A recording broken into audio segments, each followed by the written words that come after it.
Hello! నమస్తే. Welcome back to my channel Chandana DIYs. అందరూ ఎలా ఉన్నారండి? బాగున్నారనుకుంటున్నాను. సో, నేను ఈరోజు పన్నీర్ బిర్యానీ చేశాను. అది కూడా ఇంట్లో చేసిన పన్నీర్‌తో బిర్యానీ చేసుకున్నాము. సో, ఇంట్లో పన్నీర్ ఎలా చేసుకుంటాము? అది వెరీ సింపుల్. పన్నీర్ అంటే మామూలుగా పాలు విరగ్గొట్టేసి దాన్ని పన్నీర్‌గా ప్రిపేర్ చేసుకోవడమే. సో, అలా పన్నీర్ ప్రిపేర్ చేసుకున్న తర్వాత దాన్ని రిఫ్రిజిరేటర్‌లో 1 డే స్టోర్ చేసి నెక్స్ట్ డే మనము బిర్యానీ చేసుకోవచ్చు. ఇక్కడ నేను పావు కేజీ వరకు పన్నీర్ అనేది ప్రిపేర్ చేసుకున్నాను. దాన్ని ఇలా కారం, ఉప్పుతో మిక్స్ చేసుకొని ఆయిల్‌లో ఫ్రై చేసుకోవాలి.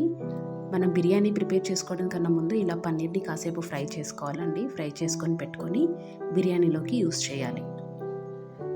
సో, ఇలా వీడియోలో చూపిస్తున్నట్టుగా ఒక కడాయి తీసుకొని దాంట్లో నేను పన్నీర్ అయితే ముందుగా ఇలా ఫ్రై చేసుకొని పెట్టుకున్నాను. ఫ్రై చేసుకుంటే చాలా సాఫ్ట్ అయిపోతుంది, అలాగే టేస్ట్ కూడా బాగుంటుంది. సో, ఫ్రై అయితే అయిపోయింది. దీన్ని మనము ఇప్పుడు పక్కకు తీసుకొని పెట్టుకోవాలి.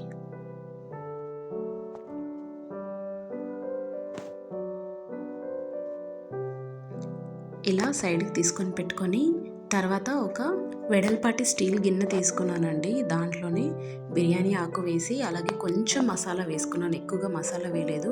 జస్ట్ ఒక 2 లవంగాలు, ఒక యాలకు, అలాగే ఒక చెక్క అలా వేసుకున్నాను. మనకి ఇంట్లో అందరికీ నచ్చాలి కాబట్టి స్పైసీగా ఉంటే అందరూ తినరు, ముఖ్యంగా పిల్లలు తినరు. అలాగే మనకి స్పైసీ ఇష్టం ఉన్న వాళ్ళు ఎక్కువగా వేసుకోవచ్చు, పర్లేదు. సో, ఇక్కడ నేను అది కొంచెం ఫ్రై అయ్యాక మనం వాటర్ వేసేసుకొని ఇలా వాటర్ మసిలేదాకా ఉండి కడిగి పెట్టుకున్న రైస్ని యాడ్ చేసుకోవాలి. నేను ముందుగానే ఒక హాఫ్ కేజీ రైస్ని కడిగి నానబెట్టుకున్నానండి. అదొక హాఫ్ అన్ అవర్ టైం పడుతుంది, నానితే బాగా అవుతుంది రైస్. సో, దాన్ని యాడ్ చేసుకొని మనము ఉడకనివ్వాలి. సో, ఈలోపు ఇంకొక గిన్నె తీసుకొని దాంట్లో బిర్యానీ కోసం గ్రేవీ అనేది రెడీ చేసుకుందాము. ముందుగా కడాయిలో ఆయిల్ వేసుకొని దాంట్లోనే ఆనియన్ అండ్ పచ్చిమిర్చి వేసి బాగా మిక్స్ చేసుకోవాలి. ఆనియన్ ఫ్రై అవుతుంది. ఈలోపు రైస్ ఎలా ఉందో చూద్దాం. ఇది మామూలుగా 50% అయ్యిందండి. సో, ఇంకా మనకి 25% కుక్ అవ్వాలి. అంతవరకు మనం వెయిట్ చేయాలి. సో, తర్వాత ఇక్కడ ఆనియన్ వేసుకున్నాం కదా, అది కూడా బ్రౌన్ కలర్ వచ్చేసింది. దాంట్లో పసుపు, అల్లం వెల్లుల్లి పేస్ట్ అలాగే కారం కూడా వేసుకొని మిక్స్ చేసుకుందాం.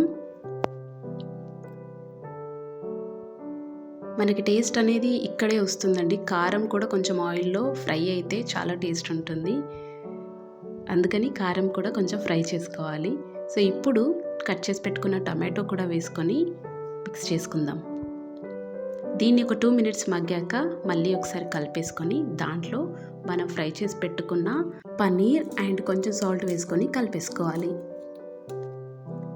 కొంచెం స్మూత్గా కలిపేసుకోవాలి, ఎందుకంటే మనకి విరిగిపోతుంది పన్నీర్. ఎందుకంటే ఆల్రెడీ ఇది సాఫ్ట్ అయిపోయింది కాబట్టి కొంచెం మెల్లగా కలుపుకోండి. ఇప్పుడు మన రైస్ అనేది 75% కుక్ అయిపోయిందండి. దాన్ని మనము ఈ పన్నీర్ గ్రేవీలో యాడ్ చేసుకోవాలి. రైస్ అంతా ఈవెన్గా స్ప్రెడ్ చేసుకొని మనము క్లోజ్ చేసేసుకోవాలండి. అలాగే దాని మీద మీరు పుదీనా కూడా యాడ్ చేసుకొని పెట్టేసుకొని క్లోజ్ చేసుకోవాలి. ఒక 15 మినిట్స్ తర్వాత మన పన్నీర్ బిర్యానీ రెడీ అయిపోతుంది. చాలా టేస్టీగా ఉంది. నేను ఎప్పుడూ ట్రై చేయలేదు, బట్ ఫస్ట్ టైం ట్రై చేశానండి. సో, బిలీవ్ మీ, చాలా అంటే చాలా టేస్టీగా ఉంది. చికెన్ కన్నా నాకు పన్నీర్ బిర్యానీ నచ్చింది. అది బయట తినలేదు, కానీ ఇంట్లో చేసుకొని తింటే మాత్రం చాలా టేస్టీగా ఉంది. సో, మీరు కూడా ఖచ్చితంగా ట్రై చేయండి. వీడియో మొత్తం చూసినందుకు చాలా థ్యాంక్స్. నచ్చితే like, share, subscribe to my channel. Thank you.